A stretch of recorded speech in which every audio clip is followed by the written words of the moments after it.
अस्सलामुअलैकुम सामीन।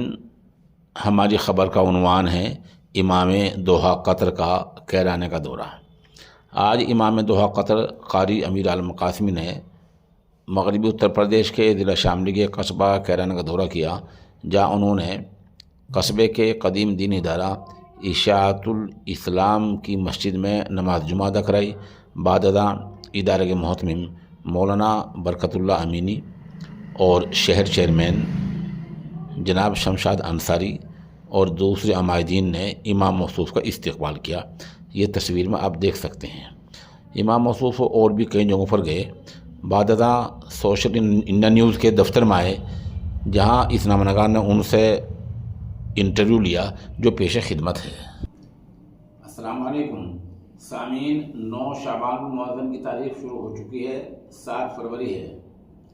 उन्वान है इमाम दोहा कतर शेख अमीर आलम अल कासमी का इंटरव्यू। दरअसल आप साहिबान ने गुज़िश्ता दिनों काफ़ी मुझे फ़ोन किए हैं, व्हाट्सएप पर लिखा है, यहाँ कमेंट में पूछा है कि कतर में जब कोई आदमी इमाम लगना चाहता है दोहा कतर वगैरह में, तो उसका तरीक़ाकार क्या होता है।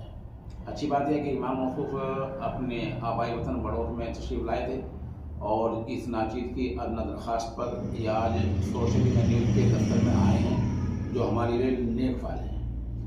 हम आप ये बताएं कि आप वहाँ जाने के लिए क्या करना है। इमाम साहब सबसे पहले बताइए कि जो आदमी दोहा में, कतर में, बहरैन वगैरह में मनसब इमामत पर जाना, इमाम लगना चाहते हैं, उनकी तालीम क्या होनी चाहिए और कहाँ से होनी चाहिए। दोहा कतर के लिए तालीम तो तकरीबन वहाँ हिफ्ज़ की सनद चाहिए, जो हिफ्ज़ मुकम्मल है उसकी सनद हमने लगाई थी। और इसके लिए करना क्या पड़ता है, 2 किताबें मनारुस सबील और आलाम सुनन अल मंशूरा, ये वहाँ की इमाम अहमद इब्न हंबल की 2 किताबें नाम की। दोबारा बताइए।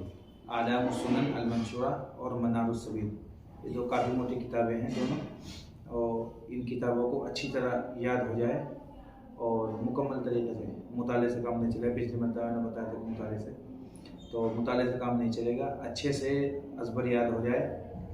और इसमें से तकरीबन 100 सवाल होते हैं और 100 सवाल में से 97 का जवाब देना पड़ता है। इतना मुश्किल इम्तिहान। इन किताबों में क्या है, ये मसाइल भी है, अज़ान नमाज वगैरह मसाइल है। साहब कहना ये कि ये किताबें दोनों फ़िक़्ह हम्बली की हैं जी, और इनकी तैयारी और मुताला बहुत ज़्यादा होना चाहिए और 100 सवाल इनमें से दोनों किताब में से होते हैं जी, और 97 का जवाब आपको देना होता है जी। तो आपने एक बात बताई, सनद हिफ्ज़ की हो, किस मदरसे की हो।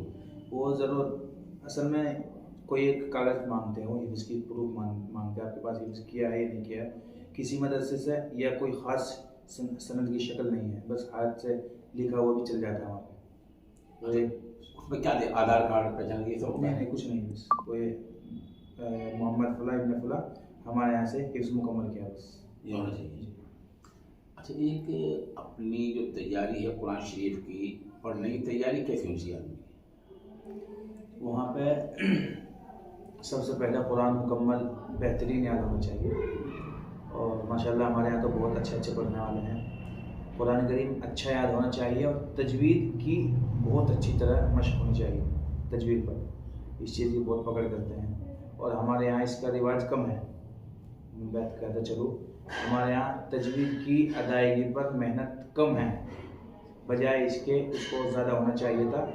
लहजा और अच्छा पढ़ने की कोशिश और जो नक़ाली होती है वो ज़्यादा है, इसको कम करके अरब में तजवीद पर ज़्यादा ध्यान है और ये वहाँ पर इसकी पूछताछ ज़्यादा है। कुरान करीम हिफ्ज़ अच्छा होना चाहिए, तजवीद की अदायगी अच्छी होनी चाहिए। तीसरे नंबर पर आपसे मालूम करेंगे, कोई लहजा आता है तो ठीक है, अगर लहजा नहीं है, किसी की आवाज़ भी अच्छी नहीं है, तो भी वो वहाँ पर ले दो, तीसरे नंबर की बात है। सबसे बड़ी बात यह है कि आदमी की तजवीज़ सही है, तरतीब सही है, हाफिज़ भी सनद मिल गई है। ये सब वहाँ शुरू में जब आदमी इमामत के लिए जाना चाहेगा तो इब्तिदा में क्या करना पड़ेगा? बस किताबें अज़बर हो जाए और वहाँ पर ऑनलाइन फार्म भरा जाता है। ऑनलाइन जो वहाँ पे वज़ारतुल औक़ाफ़ व शुऊनुल इस्लामिया इस नाम से गूगल पर अकाउंट है, वहाँ पर आप ऑनलाइन फार्म भरना है। आपको फार्म भरने से पहले आपकी मुकम्मल तैयारी हो जाए। कभी कभी क्या होता है कि आपने फार्म भर दिया और अगले दिन आपको इम्तिहान की तारीख दे देते हो, अब आपकी तैयारी नहीं है तो कैसे आप इम्तिहान में शिरकत करेंगे। एक मरतबा फार्म भरने के बाद 6 महीने के बाद आपको दोबारा से वो डेट देते हैं, दोबारा तारीख इम्तिहान की। एक मरतबा अगर आपने फार्म भर दिया, आप शरीक हुए नहीं हुए, दोबारा से आपको 6 महीने के बाद वो इम्तिहान में शिरकत की इजाज़त देते हैं। आपकी मुकम्मल तैयारी हो जाए और उसके बाद आप फार्म भरें, और हो सकता है वो अगले दिन ही महीना 2 महीने भी लग जाते उसमें तारीख देने में। ये जो फार्म आपने बताया किस नाम से है नेट पे? ये औक़ाफ़ के नाम से है, वज़ारतुल औक़ाफ़ व शुऊनुल इस्लामिया दौलत कतर। आपने सुन लिया, वज़ारतुल औक़ाफ़ व शुऊनुल इस्लामिया दौलत कतर। जी, ये अरबी में वहाँ पे लिख दें आप। अरबी में आप लिखेंगे, अंग्रेजी में लिखेंगे तो आपको फार्म मिल जाएगा। उसमें नाम, आपकी तालीम, वल्दियत, ये सब भरनी पड़ती होंगी। इमाम साहब कह ही रहे कि आपकी जो तैयारी, जिस वक्त आप फार्म भरें, आपकी तैयारी इतनी होनी चाहिए कि अगर वो 24 घंटे के अंदर आपको बुलाएं कतर में इंटरव्यू के लिए, तो आप पूरी तैयारी के साथ में, वीज़े के साथ में, पासपोर्ट के साथ में, और जो तैयारी तजवीज़ और मसाइल की मुकम्मल तैयारी के साथ आप वहाँ जा सकें। जी, एक तरीका तो यह है। मतलब क्या कोई और रास्ता नहीं है हमारे से जाने का? बस दूसरा तरीका है, मुश्किल है थोड़ा, तो ये है कि बाज़ मरतबा बाहर जाते हैं और किसी काम के विज़े पर कतर चले गए, काम का वीज़ा लेकर वहाँ काम भी कर रहे हैं और अपनी मेहनत भी कर रही है। वहाँ एक माहौल होता है इसका, बहुत से हमारे इधर से गए हुए हैं, वहाँ पर तैयारी करते हैं अपने अजीज़ों के पास, और वहाँ तैयारी कराने वाले भी हैं बहुत से, पाकिस्तान से, हमारे इंडिया से बहुत किताबों की तैयारी कराते हैं। तो वहाँ वीज़ा लेकर चले जाए काम के वीज़े पर, और उसमें आपका खर्चा पानी भी निकलता रहेगा और किताबों की तैयारी कर ले, तो वहाँ एक माहौल मिल जाता है। और जो सवाल है यहाँ तो मुश्किल मिलता है हल करने वाले उसको, लेकिन वहाँ आसानी से मिल जाते हैं। किसी सवाल में दुश्वारी हो जाए तो वहाँ आसानी से हल हो जाता है। इमाम साहब कहना ही है, अगर आप वहाँ कतर में कोई आपका जानने वाला है, कोई शनाख्त है, कोई यार दोस्त है, वहाँ उसके पास रहकर चंद दिन वहाँ ये काम चलता ही रहता है जी, वहाँ आप तैयारी कर सकते हैं।